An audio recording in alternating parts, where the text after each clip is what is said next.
हमारे इतने रिश्ते हैं कि मुझे ऐसा लगा कि आपको कोई अनुवाद नहीं चाहिए। करूंगा। रशियन जुबान में पुतिन साहब बोल रहे थे तो उन्होंने रशियन जुबान में ये कहा है कि हमारी अंडरस्टैंडिंग इतनी डेवलप हो चुकी है, हमारे फॉरेन मिनिस्टर मुसलसल एक दूसरे को मिलते हैं और मुझे लग रहा है कि मेरी बॉडी लैंग्वेज और जुबान को मोदी साहब ट्रांसलेटर की मदद के बगैर नहीं समझ रहे हैं। तो उस कमरे के अंदर बड़े कहके चले हैं और मैं this is how the body language. आपने मोदी साहब ने अपना ट्रेडिशनल जफरी डाली जाके, वो ट्रेडिशनली है। और इम्पोर्टेंट डेवलपमेंट ये है कि प्राइम मिनिस्टर मोदी की और प्रेसिडेंट पुतिन की मुलाकात हुई है और प्राइम मिनिस्टर मोदी जो है उन्होंने एक लाइन ले ली है और वो समझ लिया है कि यूक्रेन के ऊपर बात करनी है और रशिया को ये कहना है कि यूक्रेन के अंदर जो चीज़ें हैं आप सीज फायर करें।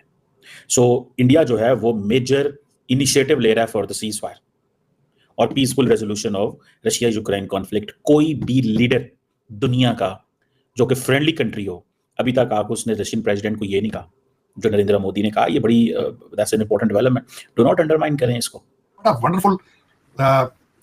a wonderful work Dr. Jaishankar has done।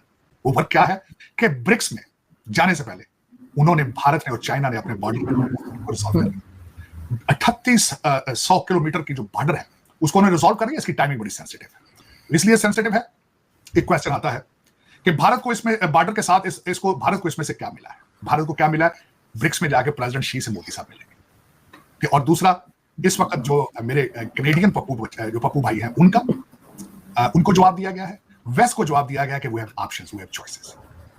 को ये जवाब दिया। भारत का ये फायदा हुआ है और चाइना का फायदा ये हुआ है कि वो यहां से एनर्जी बचा के ताइवान पे घेरा डालेंगे, जहां से फिर हमारे कैनेडियन पप्पू जी तंग हो जाएंगे।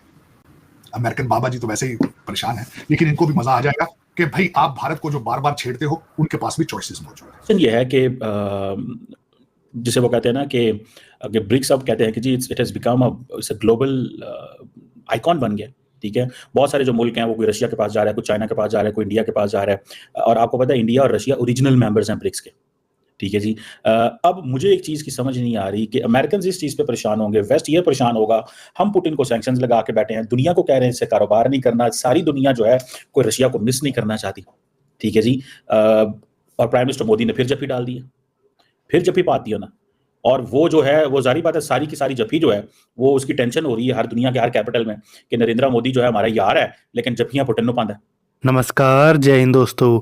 लवली मिस्टेक न्यूज़ के एक और बेहतरीन वीडियो में आप सभी का हार्दिक स्वागत है। दोस्तों, अगर आप मेन वीडियो देखना चाहते हैं तो इस पार्ट को आप स्किप करके मेन वीडियो के ऊपर जा सकते हैं। दोस्तों, अभी आपको पता होगा कि भारतीय प्रधानमंत्री रूस की यात्रा पर गए हुए हैं। वहाँ ब्रिक्स का समिट चल रहा है। उसी के लिए भारत के प्रधानमंत्री नरेंद्र मोदी जी रूस की यात्रा पर गए हुए हैं। कल भारत और रूस के बीच एक अहम बैठक हुई थी, जिसमें एक बात पर सभी दोनों मेंबर्स यानी कि भारत और रूस हंसने लगे।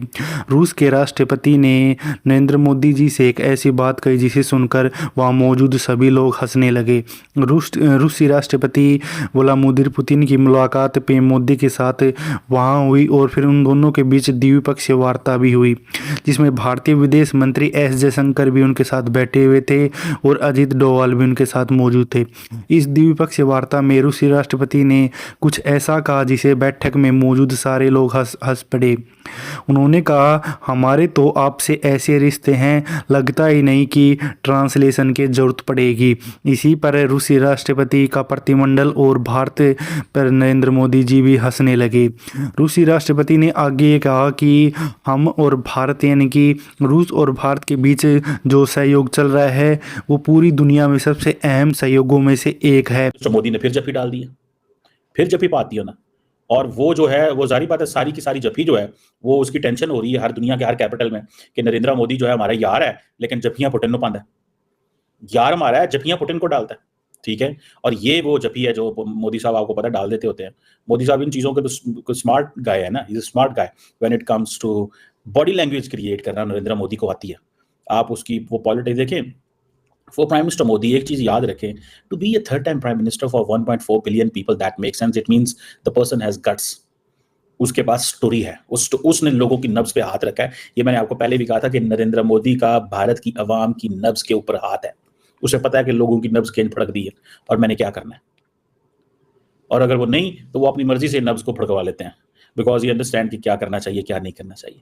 आपके हालात क्या है आपके हालात ये हैं आरजू के, कहा आपने एक 2 तकरीरें मैंने आपके लेजिस्लेशन की सुनी है, जो कॉन्स्टिट्यूशनल अमेंडमेंट आपने की है, उमर अयूब साहब की है, और दूसरी मैंने ख्वाजा आसिफ साहब की धुआंधार तकरीर सुनी। मुझे ख्वाजा आसिफ साहब की स्पीच बड़ी जबरदस्त लगी। उमर अयूब साहब ने मुसलसल हमले किए। दो फिक्रे, मैं ज्यादा टाइम नहीं लेना चाहूंगा, 2 फिक्रे मैं उनके भूल नहीं पाया। एक, उन्होंने ये कहा था कि वक्त का पहिया जो है वो बड़ी तेजी से चल रहा है। मैं उसकी तेजी आपको बताना चाहूंगा कि वाकई वक्त का पहिया बड़ी तेजी से चल रहा है। और दूसरा, उन्होंने अब गिले किए, उन्होंने कहा जी मेरे फलाने एमएनए का घर तोड़ दिया गया, फलाने का पेट्रोल पंप बंद कर दिया गया, फलां का ये बिजनेस खत्म कर दिया गया। लेकिन और उन्होंने कहा कि कुछ एमएनए को 4थे फ्लोर असेंबली के अंदर उन्होंने बंद कर रखा। उन्होंने एक और बड़ा तारीखी फिक्रा, उन्होंने कहा 1 पाव गोश्त के लिए आपने पूरी भैंस काट दी, बड़ा इतिहास किया। लेकिन जब साथ ही ख्वाजा साहब बोले तो उनके उन सारे सवालों का जवाब आ गया। उन्होंने कहा कि आज भी अमेरिका और पाकिस्तान, अमेरिका में जाके जो इमरान खान के फिक्रे थे कि मैं नवाज शरीफ का एयर कंडीशन और टीवी बंद कर, गूंज रहा है। उन्होंने कहा कि भैया चीखें निकल रही हैं तुम्हारे, फलां कर दिया, फलां कर दिया। उन्होंने कहा इस हाल के अंदर नवाज शरीफ बैठा है जिसको अरेस्ट किया गया, उसका भाई भी जेल में था, उसका भतीजे 2 जेल में थे, उसकी बच्ची भी जेल में थी। उन्होंने कहा ख्वाजा साहब खुद जेल में था, हनीफ अब्बासी जेल में था, राना सनाउल्लाह जेल में था, मिफ्ता इस्माइल जेल में था। तो वाकई भैया बहुत जल्द होगा। लेकिन इसमें सवाल एक है, आज कॉन्स्टिट्यूशन अमेंडमेंट हो गई, ठीक है, क्या पाकिस्तान इससे आगे चल पाएगा? तो दोस्तों आप लोगों ने पूरी वीडियो देख ली होगी। अब आप लोग ही कमेंट करके सबसे पहले वीडियो के बारे में कुछ डिटेल है उसके बारे में बताइए। दोस्तों आपसे रिक्वेस्ट है कि अगर आपने वीडियो को अभी तक लाइक नहीं किया है तो वीडियो को दोस्तों लाइक कर दें, क्योंकि आपका एक छोटा सा लाइक हमें बहुत बड़ा मोटिवेट देता है। तो दोस्तों अब बैठते हैं वीडियो के बारे में। तो आज की ये वीडियो थी जिसमें हमने आरजू काजमी और पाकिस्तानी जो जर्नलिस्ट हैं कमर चीमा, उनकी जो वीडियो है वो आप लोगों को दिखाई। अब ये देखिए कि जो फिलहाल भारत का रुतबा, आपको पता होगा कि फिलहाल भारत का रुतबा पूरी दुनिया में किस कदर बढ़ रहा है। अमेरिका चाहता है कि भारत हमारी तरफ आए, इधर रूस चाहता है कि भारत हमारी तरफ आए, इधर चाइना भी चाहता है कि हम भारत के साथ अच्छे ताल्लुकात रखें। दोस्तों भारत हमेशा यही चाहेगा कि सबसे पहले उसके नागरिक, उसका देश सर्वोपरि रहे, उसके नागरिकों का हित और भारत का हित अगर जहां अच्छा है भारत वहीं जाएगा। लेकिन भारत अपनी दोस्ती कभी नहीं भूलेगा। रूस के साथ भारत अपने कभी भी ताल्लुकात ख़राब नहीं करेगा, चाहे पूरी दुनिया रूस के खिलाफ खड़ी हो, लेकिन भारत फिर भी रूस का साथ देगा। और ये हमने अब देख भी लिया।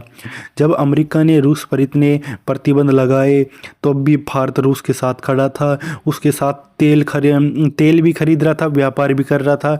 और रूस को पूरी दुनिया ने जो एक तरह से अलग कर दिया था, उसके साथ जब भी भारत खड़ा हुआ था और भारत ने ये बोल दिया था अगर अमेरिका चाहे कितना भी जोर लगा ले, भारत रूस के साथ अपने ताल्लुकात रखेगा, उसके साथ व्यापार करेगा।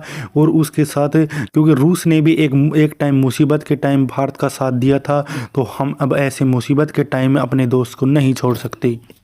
तो दोस्तों ये थी आज की वीडियो। आपको जैसा कि पता होगा कि भारत की अहमियत को देखते हुए पाकिस्तान का जो मीडिया है वो काफ़ी बौखला गया है। पता नहीं उसको हमेशा इसकी तकलीफ़ क्यों होती है। अगर उनकी कंट्रीज़ की कोई वैल्यू नहीं है पूरी दुनिया में, आपको पता होगा कि पाकिस्तान का पासपोर्ट कितना नीचे है, लेकिन फिर भी पाकिस्तानियों को अपनी कंट्री की यहाँ हालात को सुधारने की तो ज़रूरत है, उन पर तो वो ध्यान देते नहीं। उधर भारत के साथ वो क्या कर रहा है, भारत क्या नहीं कर रहा, भारत का प्रधानमंत्री किस यात्रा पर गया हुआ है, क्या नहीं किया, बस उसे भारत ही दिखाई देता है। तो दोस्तों अगर ये पाकिस्तान टाइम पर सुधर जाता है तो शायद कुछ तरक्की कर ले, नहीं तो आने वाले टाइम पर पाकिस्तान का तो वजूद ख़त्म हो जाएगा। तो दोस्तों ये वीडियो थी। अगर वीडियो आपको अच्छी लगे तो वीडियो को लाइक करें, अपने यूट्यूब चैनल को जरूर सब्सक्राइब करें। हम मिलते हैं नए किसी एक और ऐसी वीडियो में, तब तक अपना ख्याल रखें। जय हिंद, वंदे मातरम।